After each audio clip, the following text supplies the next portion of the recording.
Et salut internaute, ça me fait super plaisir d'être avec toi aujourd'hui. Et le sujet, c'est ça. Directeur de la photographie, ou cinématographeur en anglais avec mon accent pas terrible. Qu'est-ce que c'est? Alors d'abord, directeur de la photographie, c'est super important sur un plateau de cinéma. C'est lui en fait qui va décider du cadrage, de la luminosité, des couleurs même, qui va décider même de l'appareillage qu'il faut utiliser éventuellement. C'est des gars qui s'y connaissent vraiment en tout ce qui est en caméra, tout ce qui a un rapport en fait avec les caméras. Les gars ils sont à fond là-dedans, quoi. Ils sont des techniciens. Et c'est ça, ils décident de comment est-ce qu'on va placer la caméra, comment, par rapport à la lumière, comme je viens de le dire, par rapport à plein de choses, il y a du jour contre jour. Même des fois, j'ai vu certains directeurs de la photographie qui en parlaient par rapport au maquillage. Parce que quand on n'a pas de maquillage, c'est pour ça en fait que la plupart des acteurs sont souvent maquillés dans les films. Parce que quand on n'a pas de maquillage, ça fait des reflets. Et il paraît que c'est vraiment un gros casse-tête hallucinant pour un directeur de la photographie. Donc selon certains maquillages, ils vont prendre des angles différents, ils vont demander même au maquilleur de maquiller l'acteur d'une autre manière ou avec un autre type de couleur qui va être une teinte qui va être quand même très similaire au maquillage qui va être utilisé. Bon, en tout cas, parenthèse fermée pour ce qui en est du maquillage. Souvent, quand tu vas regarder un film américain, tu vas voir dans le générique ASC. Donc ça veut dire American Society of Cinematographers. Donc c'est un petit peu leur, comment je dirais, pas syndicat, mais rassemblement de directeurs de la photographie. Donc la plupart, ils font partie de cette, pas association, mais rassemblement-là. Et Hollywood, donc les producteurs, vont faire appel directement à ce rassemblement-là. Je ne sais pas comment définir ça. Et pour avoir un directeur de la photographie quand ils n'en connaissent pas un eux-mêmes, parce que c'est ça dont je vais parler par après. La plupart du temps, les directeurs de la cinématographie sont souvent rattachés à un réalisateur, parce que soit c'est un ami, parce que c'est un gars qui finalement a fait carrière conjointement avec le réalisateur. Le réalisateur est passé par des courts-métrages et il avait ce directeur-là de la photographie avec lui qui était pour souvent un ami d'avant et qu'il a décidé de conserver par après dans sa carrière cinématographique. Ou alors c'est un directeur de la photographie qu'il a rencontré tout simplement à un moment donné dans sa carrière dans un film, et là ça a collé et ils ont décidé de travailler ensemble. Donc on voit souvent un réalisateur et un directeur de la cinématographie, de la photographie, cinématographie, je confonds avec l'anglais, directeur de la photographie qui vont être de pair ensemble. Ça existe évidemment dans tous les pays. En France, il y en a des très connus aussi. Je parle de la France parce que je suis français, mais dans tous les pays, il y a absolument un directeur de la photographie. C'est obligatoire, c'est une condition sine qua non pour faire un film, sinon ça ne fonctionne pas. Et voilà, donc là on va voir un peu plus en détail peut-être les directeurs de la photographie ou réalisateurs, film je dirais, ou film, où il y a un directeur de la photographie qui est rattaché et qui est vraiment important. Ça sera peut-être plus moderne que des vieux films, bien que je pense à un ou deux films en particulier, mais qui sont un petit peu plus vieux. Mais c'est ça, on va regarder ça peut-être plus en détail pour voir un petit peu les différentes subtilités qu'il peut y avoir d'un film à un autre. Pour commencer, je vais parler de trois directeurs de la photographie qui sont très très connus à Hollywood. Ça va être plus... non, c'est faux. C'est complètement faux. Ils sont connus en partie à Hollywood, pour certains juste à Hollywood, et d'autres qui sont connus aussi en France. Parce qu'il y a des directeurs de la photographie français qui ont réussi à faire carrière à Hollywood et que je trouve très talentueux et que beaucoup de monde trouve très talentueux aussi. Donc le premier dont je parlerai, c'est Robert Richardson.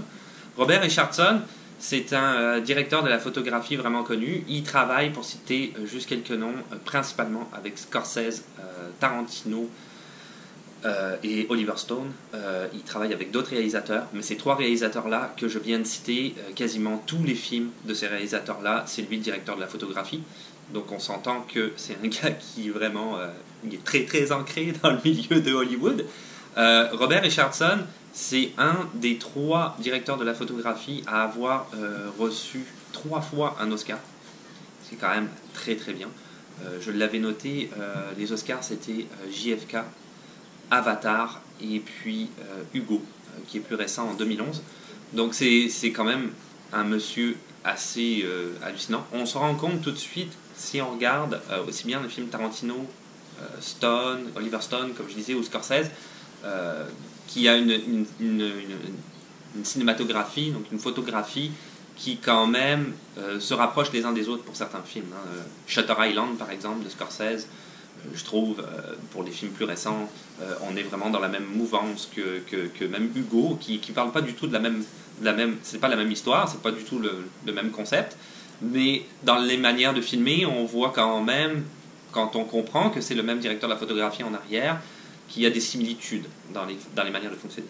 C'est un monsieur qui est très très technique. Lui, les caméras, c'est hyper important. Il disait aussi que ce qui était important la plupart du temps, c'était de bien filmer un film pour que dans le fond, ça termine par devenir un bon film et pas nécessairement que ce soit un bon film à filmer. En tout cas, c'est une manière de parler un petit peu spéciale, mais pourquoi pas. Ce monsieur-là, il a eu énormément de mal, pour anecdote, mais il a eu énormément de mal sur 2 tournages. Le premier, c'était Django Unchained de Tarantino, avec spécifiquement le maquillage de Samuel L. Jackson. Donc si tu as vu le film, tu sais de quoi je parle. Il est plus vieilli, Samuel L. Jackson, dans les scènes. C'est un peu vers la fin, c'est lui qui est, comment dire, le sorte de premier serviteur, on va dire, du personnage qui est campé par Leonardo DiCaprio. Et son maquillage reflétait énormément. Donc ça rejoint ce que je disais tout à l'heure en intro. Ça reflétait énormément. Il y a eu énormément de mal à filmer la scène. Il a fini par y arriver. Et c'était relativement compliqué. Et la deuxième anecdote, c'est sur World War Z. Donc pour les gens qui sont proches de Hollywood, eux, ils savent exactement ce qui s'est passé. Parce que ça a fait une onde de choc à l'intérieur du milieu de Hollywood. En fait... le tournage a pas mal été à rallonge. Il y avait un accord avec la maison, le studio de production et même le réalisateur sur la manière de tourner, et qui était une sorte de digital, parce que maintenant on tourne beaucoup en digital. Et finalement, quand la plupart du film a été tourné, les studios se sont retournés contre cette procédure-là de manière de filmer, et ont décidé qu'ils allaient faire plutôt du 3D. Donc là, on change complètement la manière de filmer, il faut tout reprendre. Et ça lui a pas plu trop. Comme il dit un petit peu en interview, il affirme qu'il essaye toujours d'être dans l'état d'esprit du réalisateur et des studios, parce qu'à Hollywood, les studios ont énormément de poids sur la réalisation d'un film et des fois même le scénario, ce qui est pas nécessairement, moi ce que je trouve, ce qui aide pas nécessairement le film. Kevin Smith en parlait, notamment sur Superman, le premier Superman avec Brandon Routh. Bon, le film c'est devenu un peu n'importe quoi parce que la production s'en est mêlée. Donc des fois on peut voir que la production fait des efforts pour le film, ils pensent que ça va être plus lucratif, mais ça aide pas le film quelque part. Si tu n'es pas créatif, pourquoi t'impliquer dedans? Mais quelque part c'est aussi un peu leur argent, donc c'est sûr que c'est difficile. Mais lui, il arrivait à allier un petit peu toujours le concept du réalisateur avec son concept d'art visuel, et ça fonctionnait toujours. Tu sais, il faut être quelqu'un de humble quand tu es un directeur de la photographie, surtout quand tu tournes avec des gens comme Tarantino qui sont partout. Lui, il veut être à la caméra, à la scénarisation, à la réalisation, même aux effets spéciaux, donc à la musique, c'est lui qui choisit la musique de ses films. C'est sûr qu'il faut, j'imagine, être un peu humble, il faut piler sur sa personnalité, quelque part, il ne faut pas être trop fier. Mais sur World War Z, il a décidé de mettre un peu son pied par terre, parce que là, il a dit que c'était un petit peu n'importe quoi, et ça s'est arrêté pour lui. Donc il a été tout de suite après sur Django Unchained. Tarantino l'a embauché immédiatement sur Django Unchained. Et c'était Paramount, le studio. Et pendant plus d'1 an, Paramount l'a plus appelé. C'est-à-dire qu'ils se sont sentis blessés par l'attitude qu'il a eue. Alors, est-ce qu'il a eu raison, est-ce qu'il a eu tort? Je ne sais pas. Peut-être que oui, peut-être que non. Lui, il dit que c'est la seule fois où il a agi de cette manière-là. C'est un gars qui est triplement oscarisé, donc c'est pas non plus quelqu'un d'inconnu. Et pourtant, c'est ça, les portes lui ont été fermées. Donc c'est un petit peu petit peu délicat comme situation. Donc on voit tout de suite que la position du directeur de la photographie est quand même très très délicate par rapport à tout ce qui l'entoure. Deuxième directeur de la photographie dont je parlerai, c'est de Thierry Arbogast. Thierry Arbogast, lui, en fait, c'est le directeur de la photographie de Luc Besson. Il a quasiment fait tous ses films. J'ai beaucoup parlé de Luc Besson dernièrement, mais c'est vrai que quand on regarde certains de ses films, je pense notamment à Léon, Subway, Nikita, au même Messenger qui est Jeanne d'Arc, le Grand Bleu un peu aussi. Il y a toujours les mêmes ouvertures. Si on prend le Grand Bleu par exemple, on voit la mer, la musique, la caméra qui plonge et ça ouvre sur l'horizon. Et c'est un peu la même chose sur Nikita. On voit, on voit l'asphalte, le générique et ça ouvre, la caméra monte et ça ouvre sur des gens qui sont en train de marcher dans la rue et qui vont aller rentrer dans une pharmacie pour la voler. Et Léon, un peu la même chose aussi. Je me souviens plus du plan d'ouverture de Léon. Mais on voit tout de suite que lui utilise des grandes perspectives. Tout ça est relié avec la musique d'Eric Serra. Donc ça donne vraiment un univers très particulier. Un univers que moi, je trouve, se rattache un peu à Sergio Leone, dans le sens où on a une absence de dialogue et la caméra et la musique et même les sons, pour Sergio Leone plus particulièrement, sont carrément des personnages qui sont impliqués dans la narration du film. Sergio Leone, sa photographie, le directeur de la photographie de Sergio Leone, pour ses westerns plus particulièrement, c'est monumental. C'est juste monumental, des grands plans très très longs où on voit vraiment l'horizon, puis après ça, on place tout de suite en plan, contrairement à ce qu'on avait des films de cow-boy, où on avait des plans comment dire, général ou moyen, mais là on a des gros plans de visage et pas de dialogue. Luc Besson, c'est un petit peu, ça se rapproche un peu de Sergio Leone dans cet exercice-là, donc je trouvais ça très intéressant. Et Thierry Arbogast, je trouve aussi que c'est un directeur de la photographie qui est, d'après moi, un des meilleurs, un des trois dont je parlais. Et le troisième, parce que je parle toujours beaucoup dans mes vidéos, c'est horrible, le troisième c'est Philippe Rousselot. Donc si tu t'intéresses un peu au milieu du cinéma, c'est sûr que tu connais Philippe Rousselot. Philippe Rousselot, c'est un directeur de la photographie français, qui à l'heure actuelle a une grosse carrière à Hollywood. Dans certains films, je vais juste en citer quelques-uns, mais il y a Interview with a Vampire, c'était lui là-dedans. Planet of the Apes, Planet of the Apes, ça c'était lui. Constantine, c'était lui. Le dernier, Sherlock Holmes, ou pour plus récemment, Fantastic Beasts and Where to Find Them 1 et 2, puisqu'il y a le 2 est en train d'être tourné. Donc lui, ce gars-là, là, il avait commencé en France, et quasiment très honnêtement, les plus gros films qui sont tournés en ce moment à Hollywood, c'est pas mal lui qui est derrière tout ça.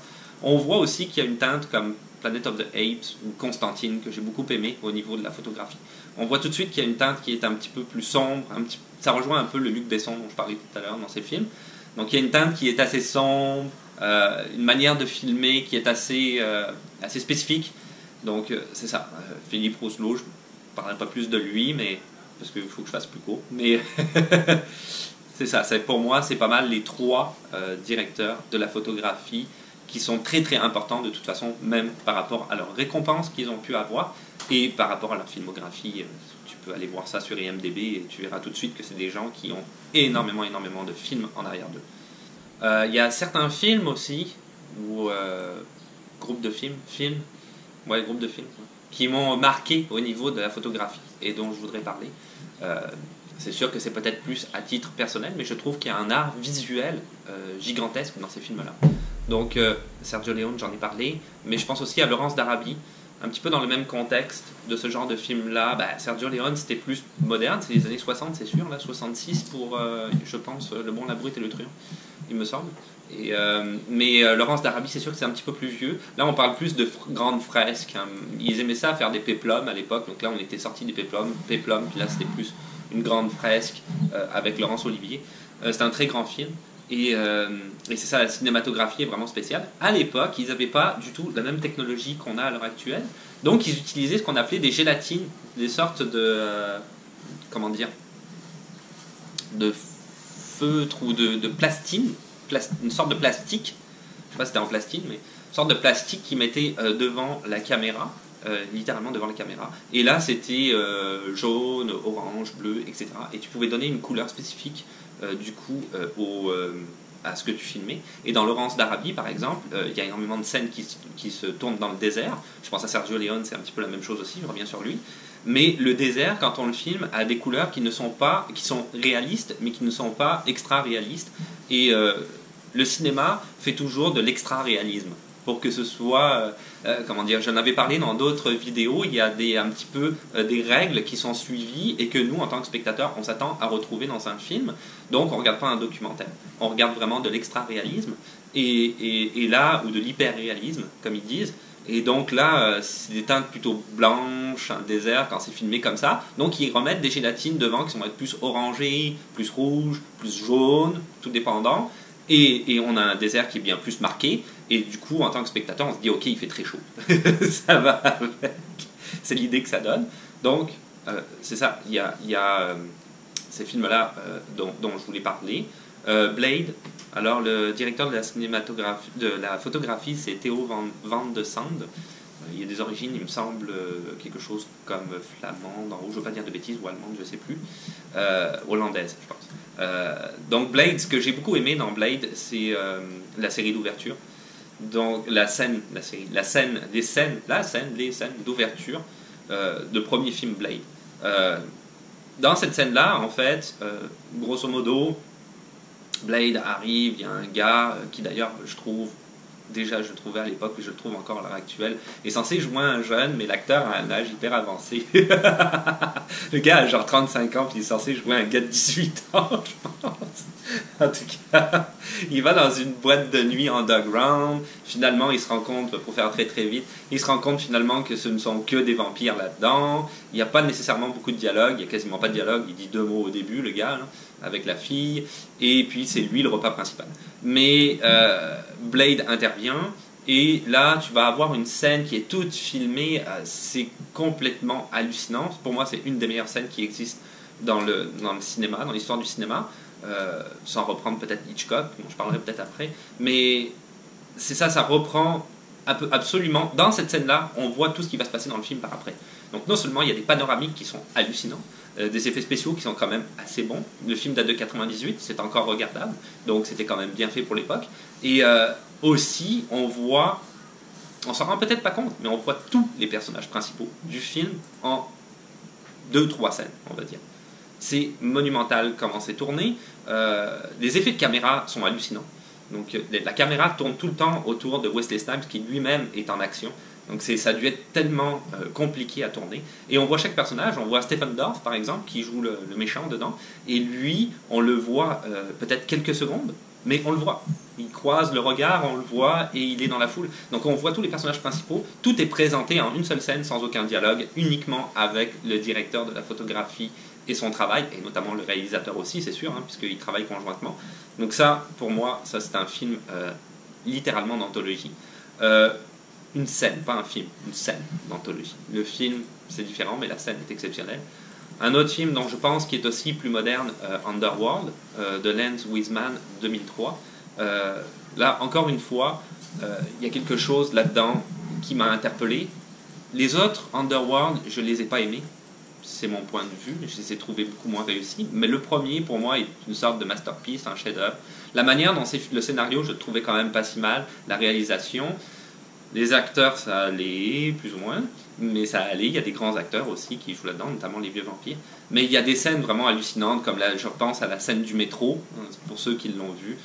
L'attaque des Wiccans contre les vampires, et une attaque là-dedans. La scène du métro est phénoménal. C'est juste phénoménal comment c'est filmé. Encore une fois, il y a une sorte de... comment dire, ils font pas un panoramique, mais je trouve plus le mot, mais ils tournent... ça m'échappe complètement.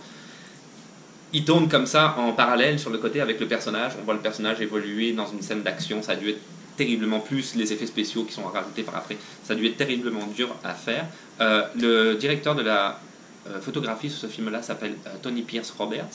Et on le retrouve notamment aussi dans un film qui s'appelle Doom, 2005, avec Karl Urban et Dwayne Johnson. Un film qui est assez moyen quand même dans l'ensemble, mais encore une fois, au niveau de la photographie, un gros casse-tête. À la fin, ils ont voulu coller un petit peu à l'esprit des jeux vidéo. Et là, ils ont mis en scène du first-person view, donc les first-person shooter, comme on connaît un petit peu, hein, ce genre de jeu vidéo-là, et comme Black Ops, etc. Et là, ils l'ont fait littéralement en film. Ça a dû être...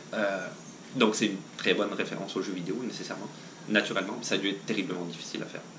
Ça a dû être vraiment très difficile à faire. Donc d'un point de vue technique, quand tu regardes ça, peut-être que le film est plus ou moins bon, ou assez moyen, mais quand tu tombes dans ces scènes-là, c'est juste complètement hallucinant.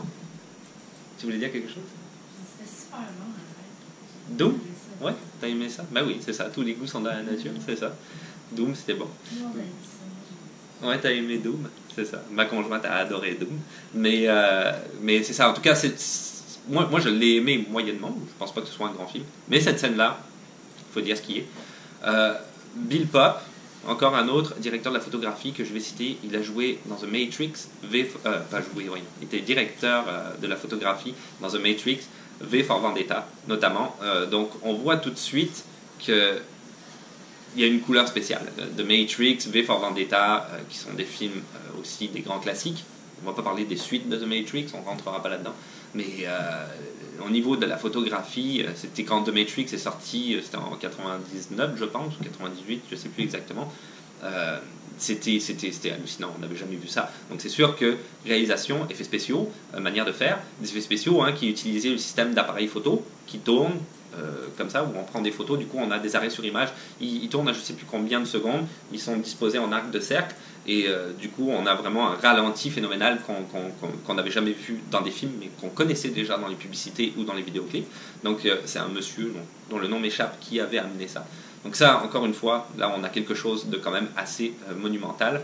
V for Vendetta aussi. Le film Crank, j'y pense aussi, c'est le même directeur de la photographie qui s'appelle Adam Biddle.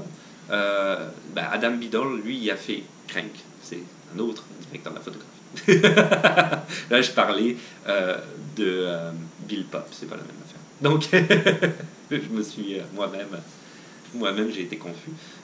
Crank, Adam Biddle, là aussi, il y a quand même une couleur dans le film qui est donnée. J'en cite quelques-uns, mais je ne pourrais pas tous les citer parce qu'il y en a vraiment trop. Mais Crank, on y pensait, moi et ma conjointe, parce que pour faire rapide, le 2 j'ai beaucoup moins aimé, mais le premier il y avait comme une originalité qui était donnée, puisque le personnage principal a des problèmes avec son cœur et il doit toujours avoir des battements de son cœur à un certain rythme pour survivre.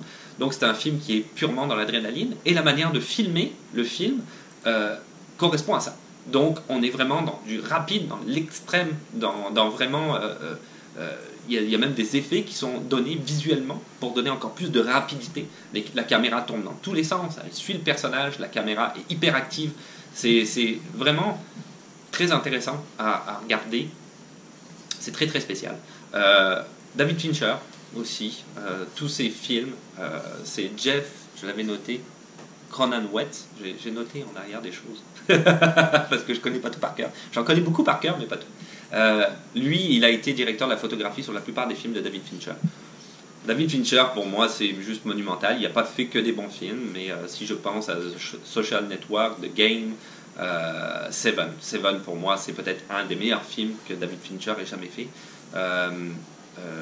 L'autre, Fight Club, c'est ça. Non, j'avais oublié, Fight Club. Girl with a Dragon Tattoo. Donc là, on voit tout de suite que c'est encore sombre, un peu comme Besson. C'est très sombre. Si on voit Fight Club ou Seven, ça se rejoint beaucoup au niveau de la photographie. C'est très très sombre, comment c'est filmé. Seven, je l'aime beaucoup parce que c'est un film qui, quand même, a été tourné par temps de pluie. Il pleut constamment dans le film, du début à la fin, sauf dans les dernières scènes qui se trouvent dans le désert, où c'est la grande finale du film. Donc je dirais pas ce qui se passe à la fin, si tu l'as pas vu. D'après moi, tu dois l'avoir vu, ça date de 96 quand même, c'est pas non plus très récent. Mais c'est ça, il pleut tout le temps, donc ça a été... Évidemment, il ne pleuvait pas, ils ont rajouté de l'eau, mais ça a dû être très difficile à tourner, de faire en sorte qu'ils sont dans une ville où il pleut tout le temps, tout est sombre, tout est dark dans ce film-là. C'est vraiment une manière de faire qui était assez nouvelle pour l'époque quand même. En plus, il rejoignait à la fin avec, dans le générique de fin, je sais qu'il y avait une musique qui était faite par David Bowie aussi. Donc il y avait, et puis je pense qu'il y a Nine Inch Nails aussi qui participait. Donc on a vraiment tout un visuel, des sons et de la musique qui sont ensemble, qui participent ensemble et qui font quelque chose qui est vraiment unique et spécial pour Seven, qui a été repris dans Fight Club, quand même de manière assez large. Je finirai avec, parce qu'il y en a d'autres, je pense à... Il y en a tellement, je peux pas tout citer tout le monde, c'est impossible. Et voilà, c'est tout pour aujourd'hui. Donc il va sûrement y avoir encore pas mal de... Je sais pas si je vais couper au montage, sûrement. C'est sûrement trop long. Je parle beaucoup. Faut pas que je parle beaucoup, je le sais. Ce qui est le plus important, c'est toujours le contenu. C'est ce que je pense, c'est mon avis. Après, chacun fait ce qu'il veut. Hein. J'ai le droit à mon avis. Chacun a le droit à son avis. Moi, j'essaye de faire des vidéos basées plus sur le contenu. Mais j'en donne peut-être trop. Donc, j'espère que j'ai pas trop parlé. Voilà, donc j'ai fait pas mal le tour du sujet. C'est sûr que le sujet est vaste. Il y a sûrement beaucoup d'autres mondes que j'ai oublié de citer. J'ai essayé de citer ceux que moi j'estimais. Je pense à Hitchcock aussi. Je ne vais pas parler d'Hitchcock, mais Hitchcock c'est monumental aussi, c'est énorme. J'ai beaucoup utilisé le mot monumental. Je viens de m'en apercevoir. Donc c'est ça, c'est des gens qui ont vraiment apporté quelque chose au cinéma qui n'existait peut-être pas avant, et du nouveau. Et ça, j'aime beaucoup. La nouvelle vague en France, il y a eu la nouvelle vague en France, il y a eu Godard notamment qui avait fait certains films qui n'étaient pas mauvais, qui a fait d'autres films que j'ai beaucoup moins aimés parce que je trouvais trop de la branlette intellectuelle pour être vulgaire. Mais il a fait certains films qui étaient quand même relativement bons aussi, et il y avait une cinématographie aussi bien spécifique, à bout de souffle je pense, ou le mépris avec la musique de Georges Delerue, c'est juste un très grand film pour moi. Mais bon, encore une fois, c'est mon avis. Donc, le contenu avant tout, mais c'est ça, à un moment donné, il faut que je coupe là-dedans et je ne sais plus où couper parce que j'ai comme l'impression que tout est trop important à dire et qu'il faut donner du contenu par rapport au sujet qui est donné. Bref, si tu veux t'abonner, ça va être plus facile pour toi de savoir quand est-ce qu'une nouvelle vidéo va sortir. C'est le concept de s'abonner. Oublie pas de mettre un petit pouce bleu parce que ça fait toujours plaisir. De laisser des questions, des suggestions ou des commentaires dans les commentaires naturellement. Et puis on se retrouve à la prochaine.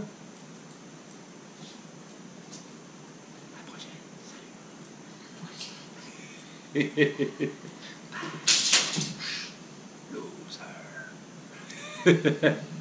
Loser.